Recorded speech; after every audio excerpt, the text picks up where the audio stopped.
दोस्तों, कैसे हैं आप सभी लोग। एक बार फिर से वेलकम है आपका मेरे YouTube channel study with Yogesh में। कल मैंने आपको जनजाति के जो वीडियोस दी हैं, अभी तक 2 वीडियो, आज ये उसकी तीसरी वीडियो आएगी और एक प्रकार की 3 वीडियो देखने के बाद आपका बेसिक अच्छे से तैयार हो जाएगा जनजाति वाले टॉपिक का। कल आपका इससे संबंधित एक्स्ट्रा लेवल के फैक्ट आएंगे, शायद जो आपको नॉर्मल किताबों में दिखें ना दिखें। बहुत से फैक्ट होते हैं जो होंगे उससे संबंधित फैक्ट, वो आपको मैं कल करा दूंगा, ठीक है। आने वाले समय की आप लोग एक बार प्लानिंग सुन लेना, उसके बाद आप वीडियो को आगे देखना।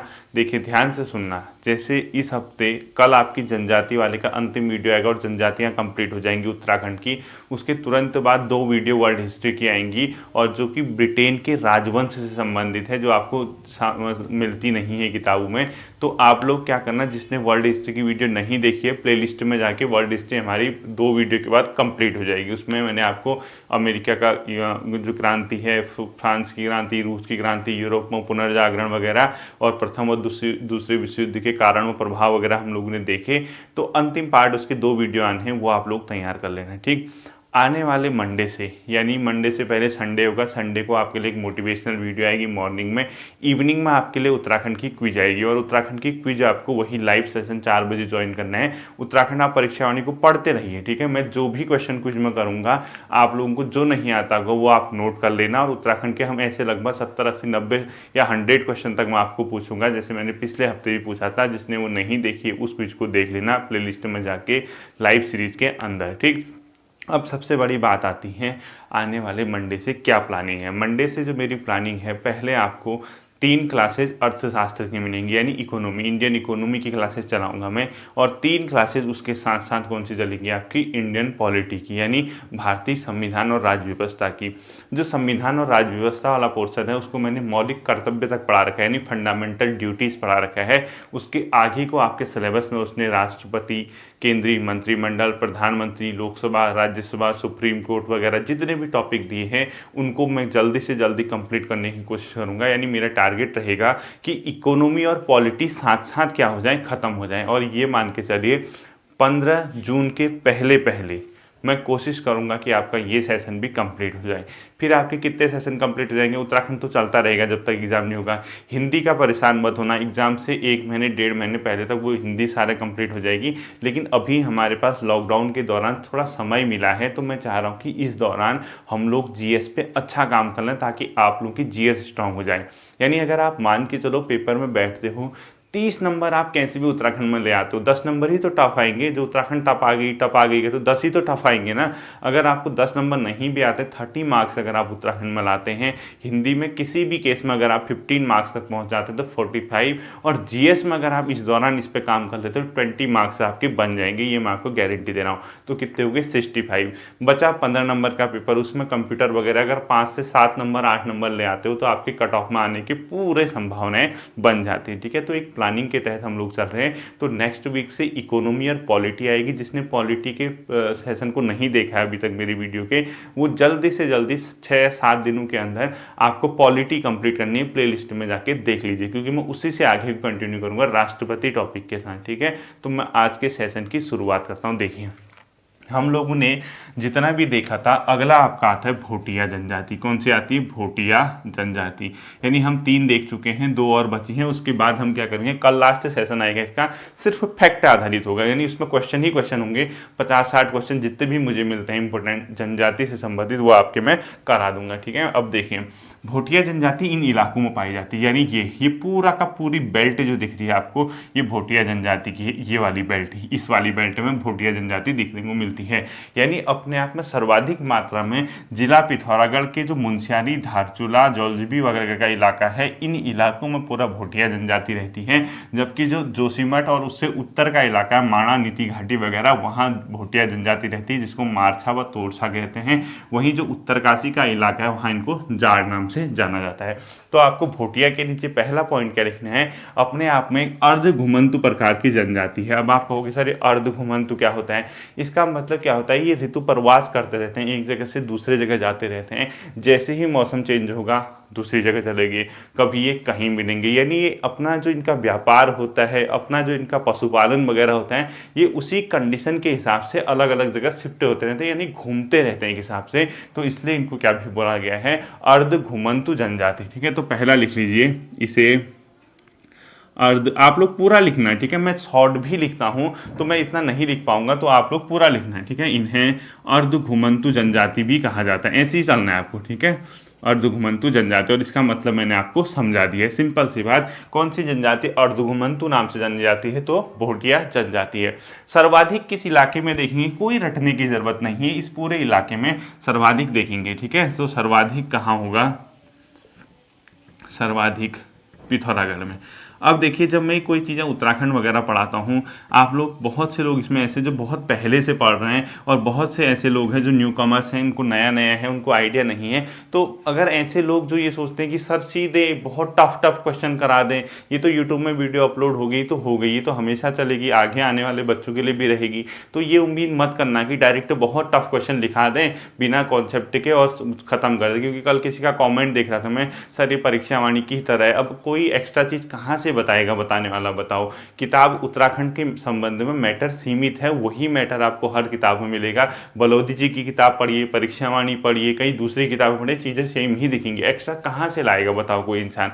तो मैं आपको सिर्फ कॉन्सेप्ट बताना चाहता हूँ, आपका क्वेश्चन गलत नहीं हो और वो कहाँ से इंपॉर्टेंट बन सकता है, वो मेरा आपको बताने का टारगेट रहता है, ठीक है। तो सर्वाधिक किस जिले में पाई जाती है पूछता है, तो पिथौरागढ़। अब इसका ये मतलब नहीं है तो कि सिर्फ पिथौरागढ़ में ही भोटिया जनजाति पाई जाएगी, इसके अलावा कुछ मात्रा में चमोली में और कुछ मात्रा में उत्तरकाशी में भी आपको देखने को मिलेंगे, साफ साफ मैप में आपको दिख रहे हैं, ठीक है। तो जो पिथौरागढ़ वाली भोटिया जनजाति है, इनको यहाँ किस नाम से जाना जाता है, सौका नाम से, यानी इनको बोला जाता है जोहारी सौका, क्योंकि जोहार घाटी कहलाती है वाली इलाका, तो इनको बोला जाता है जोहारी सौका। तो नीचे लिखना, पिथौरागढ़ में इन्हें जोहारी सौका नाम से जाना जाता है, पिथौरागढ़ में इन्हें जोहारी सौका नाम से जाना जाता है, पूरा लिखना आप लोग, ठीक है। सर्वाधिक पिथौरागढ़ में, जहां इनको जोहारी सौका नाम से जाना जाता है। अब देखिए, इसके अलावा कहाँ पाए जाते हैं, चमोली में पाए जाते हैं, जहां इनको मारछा व तोरछा कहते हैं, वहीं उत्तरकाशी में इनको जाड़ कहते हैं। तो अगला पॉइंट लिखो, चमोली में इन्हें मारछा व तोरछा नाम से जाना जाता है, यानी चमोली के हिमालयी इलाकों में। जबकि उत्तरकाशी में इन्हें किस नाम से जाना जाता है, जाड़ नाम से जाना जाता है, ठीक है। ये मैप इसीलिए मैंने आपको बताया था, आपको कंफ्यूजन ना हो। तो ये अपने आप में भोटिया है। सर्वाधिक कहाँ पाए जाते हैं, पिथौरागढ़ में। इसके अलावा चमोली, उत्तरकाशी में इनको इन नामों से जाना जाता है। कुछ मात्रा में बागेश्वर में मिलते हैं, कुछ मात्रा में अल्मोड़ा में मिलते हैं, उतना हमें देखना नहीं है। तो इन लोगों की कुछ अन्य प्रजातियां भी है, अन्य इनके कैटेगरी की है, जैसे मारछा व तोरछा जाड़ है, ऐसे ही इनके कुछ अन्य नाम भी है। इसको बोलते हैं दरमिया भी बोला जाता है, इनमें चौंदासी आते हैं, इनमें ब्यासी आते हैं, इसमें जेठरा आते हैं। तो अन्य लिख लीजिए, अन्य भोटिया प्रजाति या अन्य भोटियाओं के नाम जो है, ठीक है। अन्य क्या क्या लिखोगे आप, जैसे ये मारछा व तोरछा है ना, इसी प्रकार से अन्य लिखना है। एक तो दरमिया लिख लीजिए आप, अन्य नाम लिख लीजिए दरमिया, एक लिख लीजिए चौंदासी, ठीक है। दरमिया लिख लिया, चौंदासी लिख लिया। इसके अलावा व्यासी और जेठरा भी लिखना है आपको, ठीक है। ये मैं रेज करता हूं, व्यासी व जेठरा, व्यासी व जेठरा भी लिखना है, ठीक है। और एक अंतिम लिख लीजिए आप, छापड़ा। तो अगर आपसे क्वेश्चन पूछते हैं ये क्या है, तो अगले आप बता देना भोटियाहू की उपजाति है, यानी भोटियाहू के ही प्रकार है। दरमिया, दारमिया या दरमिया, चौंदासी, व्यासी, जेठरा, ये सब के सब क्या है, भोटियाओं के ही प्रकार हैं। और छापड़ा भी क्या है, भोटिया का प्रकार। मारछा व तोरछा क्या है, भोटियाएं हैं। और जाड़ भी क्या है, भोटिया की उपजाति है, उन्हीं की कैटेगरी के अंदर ये आते हैं, ठीक है। अब ये देखना, आप इस चीज को नोट करना है, एक चीज इसको नोट करने के बाद देखना, ये लोग इस इलाके में सर्वाधिक पाए जाते हैं, इस इलाके में। अब बताओ, उत्तराखंड में जब मैंने आपको पढ़ाया था भौगोलिक विभाजन, ये इलाका क्या कहलाता था, साफ साफ सी बात है, ये महान हिमालय कहलाता था। यानी ट्रांस हिमालय के जो साउथ की ओर आता था, उसके बाद जो सेकंड हिमालय आता था इधर, इसको महान हिमालय बोला जाता था। तो महान हिमालय के इलाकों में पाई जाने वाली सबसे बड़ी क्या है, जनजाति है। तो अगला पॉइंट लिखो, महान हिमालय में पाई जाने वाली सबसे बड़ी जनजाति। अब साफ साफ दिख रहा है उसको, ठीक है। महान हिमालय की सबसे बड़ी, यानी जनसंख्या के अकॉर्डिंग, महान हिमालय की सबसे बड़ी जनजाति, कौन सी ये पूछता है तो आप बता देना भोटिया। अब ये महान हिमालय में पाई जाती है, अभी यहाँ नहीं है, ठीक है, ये तराई भाबर में नहीं पाई जाती है, ना ही ये लघु हिमालय में पाई जाती है। लघु हिमालय में कौन सी है, जौनसारी वगैरह, तराई भाबर के इलाकों में कौन सी है, थारू बोक्सा वगैरह, जबकि महान हिमालय में कौन सी है, भोटिया। यानी इनकी भौगोलिक स्थिति के अकॉर्डिंग इसको रखा गया है। इस जनजाति में एक खास बात है कि इसमें अगला पॉइंट को, इस जनजाति में ऋतु प्रवास पाया जाता है। ऋतु प्रवास, यानी अगर क्वेश्चन पूछता है कौन सी जनजाति ऋतु प्रवास हेतु जानी जाती है तो भोटिया। इसका क्या मतलब हुआ, जैसे एक फिक्स्ड सीजन, जैसे सपोज अभी बरसात का टाइम है, मतलब ये शीतकालीन समय है, बर्फ वाला इलाका है, तो क्या होगा, ठंडियों में टेम्परेचर कम रहता है, तो जो हिमालय की उच्च चोटियां होती हैं वहाँ क्या हो जाती है, बर्फबारी हो जाती है, पूरा बर्फ से क्या हो जाएगा, ढक जाएगा। तो उस समय इनके जो, जैसे इनका पशुपालन वगैरह, भेड़ वगैरह, बकरी पालते हैं, तो वहाँ वो सर्वाइव नहीं कर पाएंगे उस इलाके में, ठीक है। तो वो क्या करते हैं उस टाइम पे, घाटियों की ओर आ जाते हैं ये वाले लोग, भोटिया लोग। और जैसे ही गर्मी का टाइम आएगा, गर्मी बहुत ज़्यादा घाटियों में गर्मी होती है, आप लोगों को पता होगा, वो जियोग्राफी का कॉन्सेप्ट है, वो बताऊंगा कभी मैं आपको जब भूगोल पढ़ाऊंगा। तो उस समय ये क्या करते हैं, फिर से ऊपर की ओर चले जाते हैं हिमालय के इलाकों में, यानी एक सीजन में हिमालयी इलाकों में, एक सीजन में घाटियों में। उसी को बोला जाता है ऋतु प्रवास। ऋतु के दौरान प्रवास कर रहे हैं, यानी एक जगह से दूसरी जगह शिफ्ट हो रहे हैं। इसी को कौन सी जनजाति करते हैं, भोटिया।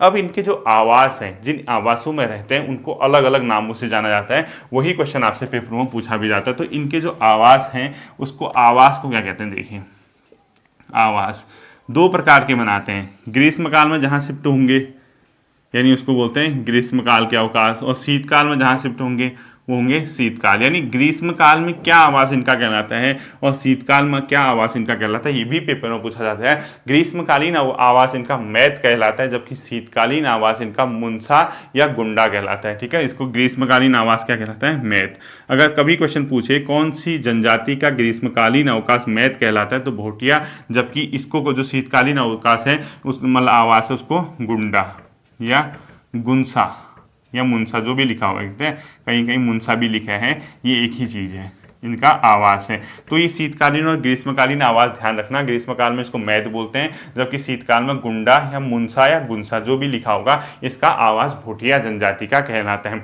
ये जो जनजाति है, ये क्योंकि तिब्बती इलाकों से संबंधित है, यहाँ तिब्बत है इससे ऊपर को, तो तिब्बती प्रकार जो उनके तिब्बत भाषा है उससे संबंधित कई बोलियां या भाषाएं ये बोल सकते हैं। अब इनका जो मुख्य पेय है, जैसे मैंने थारू का बताया था शराब वगैरह, वो अपनी कैटेगरी का शराब बनाते हैं, ये भी अपने आप में इनका मुख्य पेय क्या है, एक प्रकार की शराब है, ठीक है, यानी एक प्रकार की वाइन इसका इनका मुख्य पेय है। और जिसको ये क्या बोलते हैं अपने आप में, चकती या छंग बोलते हैं, ठीक है, क्या बोलते हैं, चकती ऑब्लिक छंग। चकती या छंग क्या है अपने आप में, ब्रैकेट में लिख लो, वाइन। भी इनका अपने आप में क्या है, मुख्य प्रकार का एक पेय है, चकती या छंग। और वहीं भोजन के रूप में ये क्या लेते हैं अपने आप में, चावल वगैरह, इनका भी भोजन प्रसिद्ध है, ठीक है। तो चावल भोजन के रूप में क्या लिखते हैं, चावल। भोजन क्या है, चावल है। और एक खास प्रकार के मडवे से कुछ बनाते हैं, यानी मडवे का, जिसको आप लोग भात वगैरह कहते हैं ना, ये भी भात कहते हैं इसको, तो ये मडवे का बनाते हैं, उसको बोलते हैं छाकू। यानी चावल को ब्रैकेट में लिख लो, छाकू, छाकू, ठीक है। ये मडवे का बनता है, एक मडवा होता है, एक जैसे गेहूं धान वैसे होता है, ऐसे मडवा भी होता है, उसमें छाकू इनका क्या है, बहुत ज़्यादा प्रसिद्ध भोजन है, ठीक है। ये मडवे का अपने आप में बनता है। अब इनके समाज में 3-4 प्रकार के लोकगीत देखने को मिलते हैं, बहुत फेमस है, जो पेपर में पूछा जा सकता है। उन लोकगीतों के नाम आपको लिखना है, एक को तुबेरा लिखना है, एक को आपने अलग अलग लिखना है। देखो, लोकगीत लिखो, लोकगीत जो ये लोकली गाते हैं, ठीक है, सॉन्ग इनके। तुबेरा, तुबेरा क्या है अगर पूछता है, भोटिया जनजाति का अपने आप में एक लोकगीत है। दूसरा बाजू, बाजू भी क्या है अपने आप में भोटिया जनजाति का एक लोकगीत है। और तीसरा अपने आप में आता है तिमली, ठीक है। 3 के 3 आपको याद रखना है, तिमली। ये 3 के 3 इंपोर्टेंट कर देना, ये कहीं ना कहीं क्वेश्चन पूछा जा सकता है। तुबेरा, बाजी और तिमली क्या है, एक प्रकार के लोकगीत हैं अपने आप में भोटिया जनजाति के। और ये जो बाजी और तिमली हैं, ये अलग अलग टाइम पे गाए जाते हैं। जैसे जो तिमली नाम का मतलब लोकगीत है, ये अपने आप में कब गाया जाता है, जो सामाजिक कोई विषय होता है, यानी सोशल कोई एक्टिविटीज होती है, उस समय ये तिमली गाते हैं। जबकि बाजू कहाँ गाया जाता है, जहाँ पे वीर रस से संबंधित होता है, यहाँ पे कहीं ना कहीं एक प्रकार का जैसे युद्ध वगैरह की भावना, कहीं अपने आप में वीरता की भावना, अगर कहीं किसने इस प्रकार के काम किए होंगे तो बाजू गाया जाता है। जबकि तिमली कब गाया जाता है, सामाजिक विषय में। तो ब्रैकेट में तिमली के नीचे लिखो, सामाजिक विषय पर, यानी जब सामाजिक विषय कोई सोशल इश्यू होगा उस पर गाया जाएगा, जबकि ये बाज्य होगा वीर रस आधारित, यानी रस वगैरह हिंदी में आपने पढ़े होंगे तो वीर रस पे आधारित बाज्य और तिमली और तुबेरा 3 गीत इनके लोकगीत प्रचलित हैं। साथ ही साथ इनका एक वाद्य यंत्र है जिसको बजाते हैं, वो भी बहुत फेमस है, उसको बोला जाता है हुड़का। क्या बोला जाता है? हुड़का। नेट वगैरह में सर्च करना, हुड़का एक डमरू टाइप का दिखेगा आपको, ठीक है, हुड़का। हुड़का क्या है? इनका एक प्रकार का वाद्य यंत्र है, आप लोगों ने देखा होगा डमरू टाइप का होता है, इस प्रकार से कुछ बजाते हैं उसको बोला जाता है हुड़का। वो भूटिया जनजाति का प्रमुख वाद्य यंत्र है हुड़का। ये भी बहुत ज़्यादा क्या है? फेमस। हुड़का लिखना, ठीक है, वो लिखने में अलग हो रहा होगा, हुड़का देखो, देखें ऐसे हुड़का। ये इनका क्या है? अपने आप में वाद्य यंत्र है। अब देखिए इनके वहाँ भी जैसे किसी की डेथ वगैरह हो जाती है, कोई मृतक हो जाता है, तो उसकी आत्मा की शांति के लिए एक संस्कार किया जाता है, उसको बोला जाता है गवन संस्कार। तो अगला पॉइंट लिखना है गवन संस्कार।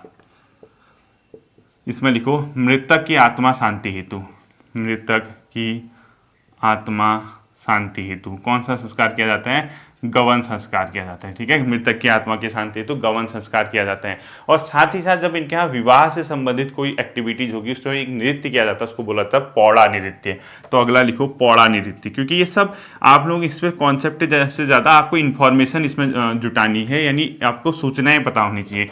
तो पौड़ा नृत्य कब किया जाता है? विवाह अवसर पर, विवाह अवसर पर, ठीक है। और एक बहुत फेमस इनका 12 सालों में उत्सव हो जाता है, उसको बोला जाता है कंडाली उत्सव। इतना फेमस है, जिस प्रकार से हम लोगों के लिए कुंभ वगैरह होता है वैसे ही ये कंडाली उत्सव हर 12 वर्ष में मनाया जाता है। और इसमें इन समाज के जो अलग अलग जगह, चाहे देश विदेश कहीं भी हो, किसी भी पद पे हो, कहीं भी वो हो, कोशिश करते हैं कि सब लोग उस उत्सव में 12 साल बाद क्या करें? मिलें, ठीक है। तो कंडाली उत्सव कौन सी जनजाति मनाती है? भोटिया जनजाति। तो अगला पॉइंट लिखना है आपने कंडाली उत्सव।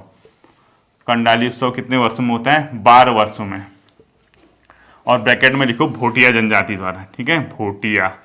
क्या लिखना है इसमें ब्रैकेट में? भोटिया जनजाति द्वारा एक कंडाली नाम का उत्सव मनाया जाता है। और ये कितने वर्षों में होता है पूछेगा तो आप लोग बता देना, 12 वर्षों में होता है। अब देखिए इनकी कुछ अर्थव्यवस्था वगैरह भी होगी, जो इकोनॉमी होती है इनकी वो वही है, एग्रीकल्चर, व्यापार वगैरह, उसी से ये क्या करते हैं?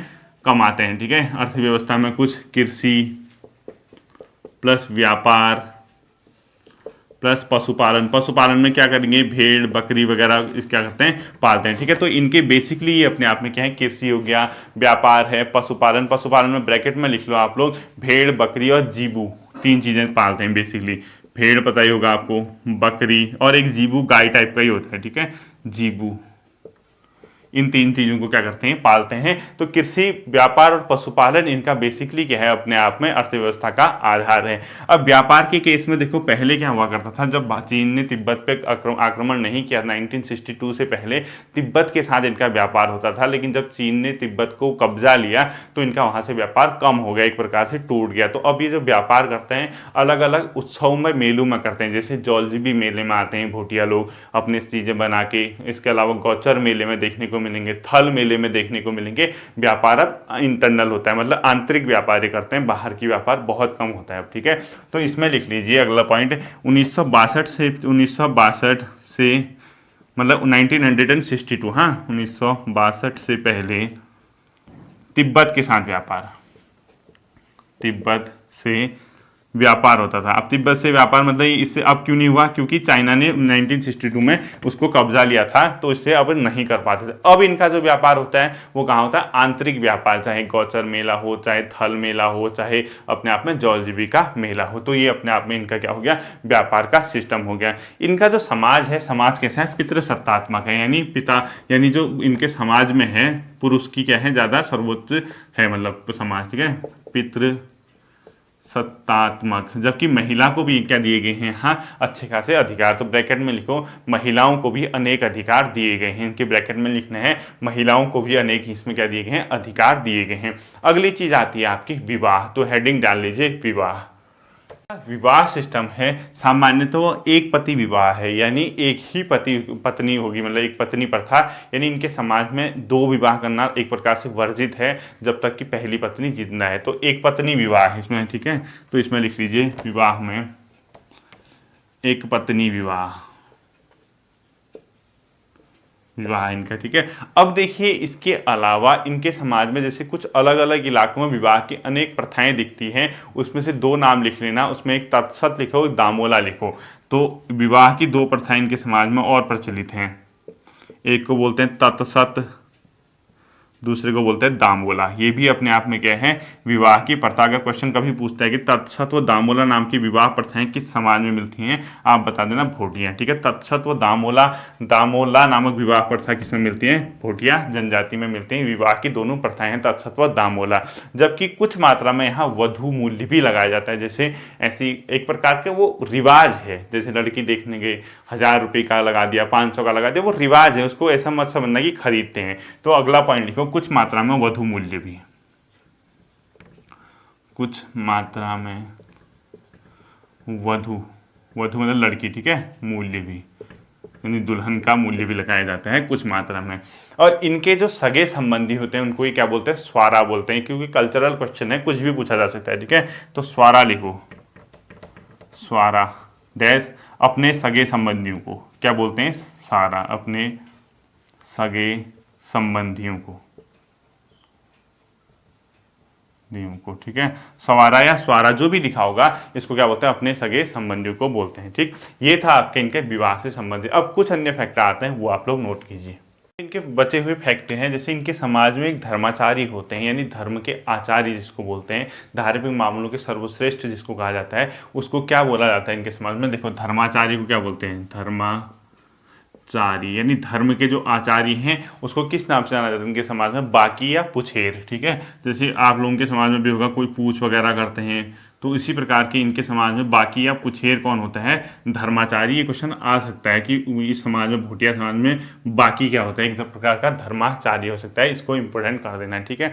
अब जो भाषा आती है इनकी, भाषा बेसिकली इनकी अब तो थोड़ा सा समाज थोड़ा एडवांस हो गया है, लेकिन इनकी जो मूल भाषा है, यानी इनके समाज में जो बोली जाती है, उस भाषा का नाम है अपना मोन खमेर, ठीक है। क्या है भाषा, मोन खमेर, ये वाली ये भाषा बोलते हैं। तो मोन खमेर क्या है, भोटिया समाज की एक प्रकार की भाषा है। इसके अलावा ये कुछ अन्य प्रकार की भाषाएं बोलती हैं, जिसको बोला, देखो एक देखो रड्रकंस, रड्रकस भी बोलते हैं, कहीं कहीं ये चलती है इनकी रड्रकस, ठीक है। और इसके अलावा व्यांसी और दर्मी, ये दोनों इनकी भी क्या है, इनकी भाषा है, व्यांसी दर्मी। ये क्या है, अपने आप में भोटिया समाज की भाषाएं। तो मोन खमेर इनकी प्रमुख भाषा है, जबकि इसके अलावा रंडकस, व्यांसी और दर्मी अपने आप में इस समाज की क्या है, भाषाएं हैं। अब इनके प्रमुख देवता जो हैं, अब देवता ऐसे कोई अब हैं तो एक प्रकार के हिंदू धर्म को ही मानते हैं, तो जो जिस इलाके में रहता है उसी हिसाब से इनके देवता भी की पूजा करते हैं। जैसे यहाँ के इलाके में रहते तो नंदा देवी वगैरह होगी इनकी, नंदा देवी की पूजा करते हैं, नंदा देवी, ठीक है। इसके अलावा भूमिया या क्षेत्रफल की पूजा करते हैं, तो नंदा देवी, कठपुड़िया देवी, चांद देवता, तीन तो ये लिखना ही है आपको, नंदा देवी, चांद देवता,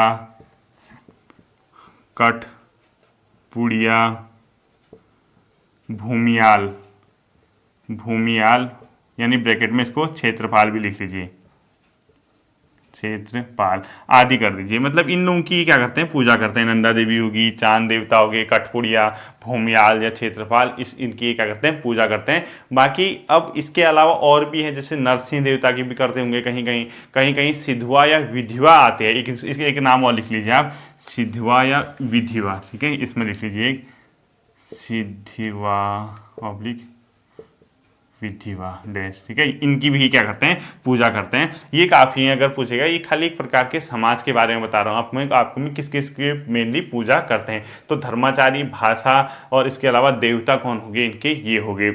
अब जो आता है इनके बारे में एक फैक्ट छूट गया था, बाकी तो मैं आपको कल बताऊंगा जो फैक्ट छूटे होंगे। एक चीज़ और छूट गई थी, जैसे जो भोटिया लोग हैं वो बेसिकली भेड़ पालन करते हैं। तो भेड़ पालन के साथ साथ जो व्यापार करते हैं ना, व्यापार किस चीज़ का करते होंगे, ऊनी दस्तकारी का। जैसे ऊन से संबंधित, भेड़ की खाल से ऊन निकला, उससे अलग अलग टाइप की चीज़ें बनाते हैं। जैसे आप लोगों ने कालीन वगैरह देखे होंगे, अलग अलग इलाकों में दन वगैरह होते हैं बिछाने के लिए, आप लोगों ने देखे होंगे, वो सब ये भोटिया समाज के द्वारा भी बनाए जाते हैं, ठीक है। ये पॉइंट ऐसे सुन लेना।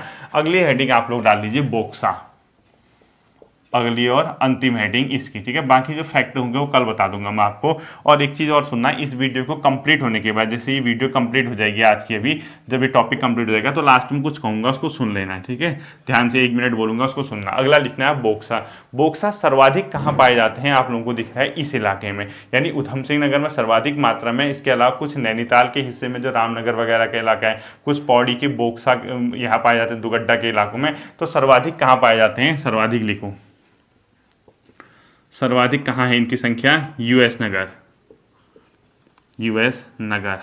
अन्य कहाँ पाए जाते हैं, साफ साफ दिख रहा है, आप लोगों को बताने की जरूरत ही नहीं है। यहाँ पे नैनीताल का इलाका है, अन्य कहाँ होगा, नैनीताल, प्लस यहाँ पे दुगड्डा पौड़ी का इलाका है, पौड़ी, और प्लस कुछ इलाके में देहरादून में, ठीक है, दून, देहरादून लिख लेना। इन 3 इलाकों में ही पाए जाते हैं, नैनीताल, पौड़ी और देहरादून के इलाकों में पाए जाते हैं। और सर्वाधिक इनकी संख्या है अपने आप में यूएस नगर में देखने को मिलती है। इन लोगों की जो बोली है वो कोई विशिष्ट प्रकार की बोली नहीं है, देखिए जो है इनकी कोई विशिष्ट नहीं है, ठीक है, यानी कोई खास बोली नहीं बोलते हैं, जहां रहते हैं वहीं की बोली बोल लेते हैं। तो बोली के आगे लिखो कोई विशिष्ट नहीं, यानी कोई स्पेशल बोली इनकी नहीं है, जहां भी रहे वहां की। जैसे भावर के इलाके में रहेंगे तो भावरी बोल देंगे, नैनीताल वगैरह के इलाके में रहेंगे या कुमाऊं के इलाकों में रहेंगे तो कुमैया वगैरह कुछ भी बोल देंगे। तो कोई खास बोली नहीं है, जहां भी रहेंगे उसी के अकॉर्डिंग विशिष्ट मतलब बोली अपने आप में बोल लेते हैं। अब देखिए इन लोगों को जो देहरादून का इलाका है वहां पे महर बोक्सा बोलते हैं। तो अगला पॉइंट लिखो, देहरादून में इन्हें महर बोक्सा कहते हैं, देहरादून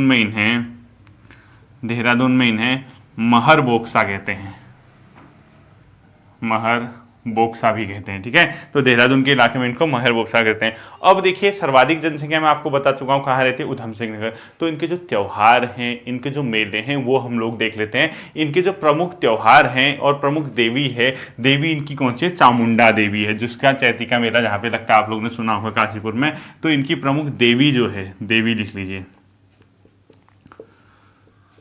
चामुंडा देवी इनकी प्रमुख क्या है, देवी है, ठीक है। और इसकी आराधना करते हैं, इसकी पूजा भी करते हैं, और ये काशीपुर में इनका मंदिर भी है। और इनका प्रमुख त्योहार क्या है,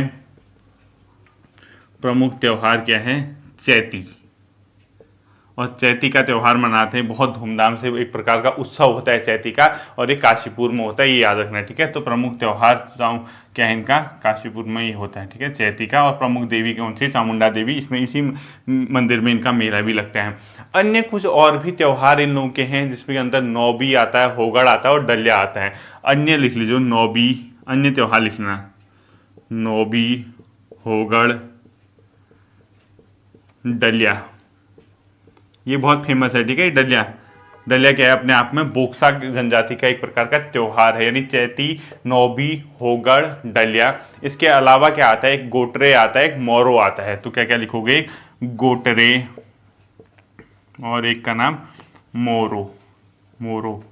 ये अपने आप में इनकी क्या है, प्रमुख त्योहार है। किस जनजाति के, बोक्सा जनजाति के। प्रमुख देवी बता दिया मैंने आपको, प्रमुख मेला इनका चैती का मेला या त्योहार काशीपुर में लगता है, और प्रमुख इनके अन्य त्योहार ये हैं। अब देख लीजिए इनके बोक्सा का जो गांव है उसको बोलते हैं मंझरा। जैसे ये इनके सब परिवार की जो सबसे छोटी इकाई होती है वो परिवार होता है, इनके समाज की सबसे जो बेसिक इकाई, सबसे फर्स्ट यूनिट जो होती है उसको बोलते हैं परिवार। बहुत से परिवारों को मिला के एक गाँव बनता है जिसको मंझरा बोलते हैं, ठीक है। तो अगला पॉइंट लिखो, इनका गाँव किस नाम से जाना जाता है, मंझरा। गांव किस नाम से जाना जाएगा इनका, क्योंकि परिवार की सबसे छोटी इकाई क्या बताया, सॉरी समाज की सबसे छोटी इकाई क्या बताया, परिवार बताया। और बहुत से परिवारों को मिला के क्या बन जाएगा, एक गांव बन जाएगा, और उस गांव को बोलते हैं मंझरा। तो बोक्सा गांव क्या है, मंझरा। अगर आपसे कभी पूछते हैं मंझरा क्या है, बोक्साओं के एक प्रकार के गांव है, ठीक है। मंझरा क्या है, इनका बोक्साओं का गांव है। पंचायत इनके वहाँ भी होती है, जैसे समाज में कोई डिस्प्यूट वगैरह हो गया इनके समाज में, वहाँ पे भी पंचायतें होंगी, वो सॉल्यूशन निकालेंगे। उसका जो सर्वश्रेष्ठ अधिकारी होता है उसको बोला जाता है तखत, ठीक है। तो लिखो, बोक्सा बिरादरी पंचायत का सर्वश्रेष्ठ अधिकारी, बोक्सा बिरादरी पंचायत का सबसे बड़ा अधिकारी, लिखो सबसे बड़ा अधिकारी, उसको बोला जाता है तखत। तखत क्या है, अपने आप में बोक्सा बिरादरी पंचायत का एक प्रकार का सबसे बड़ा अधिकारी। और इस पंचायत में, बिरादरी पंचायत में कितने मेंबर होते हैं, 5 मेंबर होते हैं। इसे लिखो, बिरादरी पंचायत में 5 मेंबर होंगे। इसके अलावा तखत के अलावा कौन होते हैं, एक तो यहाँ दरोगा होता है। अब दरोगा वाला मत समझना, ठीक है, पुलिस वाला दरोगा मत समझना। एक दरोगा होगा, एक मुंसिफ होता है। कितना होगा, एक मुंसिफ, एक मुंसिफ हो गया, एक दरोगा हो गया, और 2 अन्य इसमें क्या होते हैं, व्यक्ति होते हैं जैसे सिपाही टाइप के होंगे। तो अपने आप में एक पंचायत बनती है, 2 सिपाही। ये हो गया इनका सबसे बड़ा क्या होगा, तखत। ये क्वेश्चन पूछा जा सकता है, बोक्सा बिरादरी पंचायत का सर्वश्रेष्ठ अधिकारी क्या कहलाता है, तखत कहलाता है। भोजन इनका भी वही है, मछली और अपने आप में चावल वगैरह, क्योंकि ये मैदानी इलाकों में ही रहते हैं बेसिकली। इस इलाके में अच्छी खासी मात्रा में चावल यानी धान की खेती होती है। कल देख रहा था किसी ने कॉमेंट लिखा था, सर जौनसारियों का प्रमुख मतलब जो कृषि फसल है वो धान है, मैंने चावल बताया था तो उनको कन्फ्यूज हो गया था, शायद धान और चावल अलग अलग है, एक ही चीज़ होती है, ठीक है, धान से ही चावल बनता है। तो प्रमुख भोजन क्या है इनका, मछली प्लस चावल, माछ भात कहते हैं जिसको आप लोग, मछली प्लस चावल, ठीक है। इनको क्या कहते हैं, भोजन इनका है मछली और चावल। इसका बाकी और चीज़ भी खाते हैं, ये मत समझना कि सुबह शाम मछली चावल ही खाते रहते हैं, इसको पसंद करते हैं। बेसिकली प्रमुख भोजन इनका ये है। अब इनके समाज में एक और चीज़ आपको देखने को मिलेगी, एक जैसे जो आत्माएं होती हैं, जो कल्पित आत्माएं, यानी एक प्रकार की इमेजिनेशन करते हैं, क्योंकि जादू टोना की प्रथाएं भी होती हैं। तो जो आत्मा चले जाते हैं उसके काल्पनिक रूप से उसको मानते हैं कि कोई आत्मा है, यानी कल्पित आत्मा की पूजा करते हैं। उस कल्पित आत्मा को किस नाम से जाना जाता है इनके वहाँ, बुझिया। तो ये बुझिया क्या है, एक प्रकार की कल्पित आत्मा, और इसकी ये पूजा करते हैं, कल्पित आत्मा है, ठीक है, इनके वहाँ इसकी क्या करते हैं, अपने आप में पूजा करते हैं। ये वाली जनजाति के ग्राम में, और देवी भी है इनके गांव में, देवता भी हैं, और उनकी एक घर से बाहर यानी गांव से बाहर जाके ये लोग पूजा करते हैं। तो ग्राम देवी और ग्राम देवता के नाम भी पूछ सकते हैं। तो इनकी जो ग्राम देवी है, जैसे एक लिख लीजिए ग्राम देवी, एक लिख लीजिए ग्राम देवता, 2 नाम आपको लिखने हैं, ठीक है। जो ग्राम देवी इनकी है, इनका नाम है खेड़ी देवी, जबकि ग्राम देवता जो इनके समाज में उसको बोलते हैं साकरिया। इसको लिखो साकरिया, और इसको बोलते हैं खेड़ी देवी, खेड़ी देवी, ठीक है। इसकी ये वर्ष में 2 बार पूजा करते हैं, और गांव से बाहर जाके पूजा करते हैं। जिस स्थान पे इनका पूजा होती है उस स्थान को बोला जाता है थान, ठीक है। थान क्या है, एक प्रकार का इनका पूजा स्थल। आप लोग ने हमारे नॉर्मल हम लोगों के कुमाऊनी वगैरह में भी सुना होगा, थान एक प्रकार का जहाँ मंदिर देवता रखे जाते हैं उसको बोलते हैं थान, पूजा स्थल होता है। तो ये खेड़ी देवी और साकरिया की पूजा करते हैं और उस स्थान को थान बोला जाता है, ठीक है। ये अपने आप में क्या था, बोक्सा जनजाति, उत्तराखंड की जनजातियों के बारे में एक बेसिक इंट्रोडक्शन था, जो एटलीस्ट सबको पता होना चाहिए, क्योंकि किताबों का जो मैटर है यही बेसिकली आपको देखने को मिलेगा, और उम्मीद करना कि क्वेश्चन भी इसी से सही हो जाएगा। अब जो आता है, कल आपकी जो वीडियो आएगी, कल आपकी वीडियो में क्या मैं आपको बताऊंगा, इसका एक अपने आप में फैक्ट क्वेश्चन होंगे। बोक्सा मतलब जितने भी 5 प्रकार की मैंने आपको जनजाति बताई हैं, इससे संबंधित फैक्चुअल पोर्शन कल की वीडियो में आपको मिलेगा। आने वाली जो प्लानिंग है मैं आपको बता चुका हूँ। एक और चीज़ ध्यान रखना, जियोग्राफी जब मैं पढ़ाऊंगा उसके साथ चलेगा आपका पॉलिटिकल साइंस, यानी जियोग्राफी और पॉलिटिकल साइंस साथ चलेंगे। कब चलेंगे वो, जब इकोनॉमी और जियोग्राफी और हिस्ट्री साथ चलेंगे। पॉलिटिकल तो अभी चलेगा आपकी इकोनॉमी के साथ, इकोनॉमी और पॉलिटी एक साथ चलेंगे, जियोग्राफी और हिस्ट्री एक साथ चलेंगे, हिंदी और कंप्यूटर उसके बाद चलेंगे। दूसरी बात एक और चीज़ है ना, जो इस दौरान किसी की तबीयत खराब है, जो नहीं पढ़ पा रहा है, कोई दिक्कत नहीं है, कुछ दिन अपना स्वास्थ्य का ध्यान रखिए। पढ़ाई तब होगी जब शरीर बचेगा, शरीर ही नहीं रहेगा तो क्या पढ़ लोगे, बताओ किसके लिए पढ़ोगे। सबसे पहले अपने स्वास्थ्य का ध्यान देना है, अपने आप को अच्छे से रिकवर कीजिए। जो भी बहुत से मैसेज टेलीग्राम पे यूट्यूब पे आने, सर तबीयत खराब है, 3 दिनों से नहीं पढ़ा है, घबराने की ज़रूरत नहीं है। मेरे साथ क्या इशू है, मैं आपको डेली वीडियो दूंगा, ये तो तय मान के चलिए लगभग, ठीक है। अगर कुछ वीडियो छूट भी जाते हैं बाद में आप उसको रिकवर कर लेंगे, भले ही एक ही इंसान मेरी वीडियो देखे। अब मैं आपको रुकने नहीं दूंगा, स्टॉप नहीं होने दूंगा, आपको मेरे साथ ही चलते रहना है, ठीक है। फिर मिलता हूं आपके साथ अगले सेशन पे, ध्यान रखिए, थैंक यू।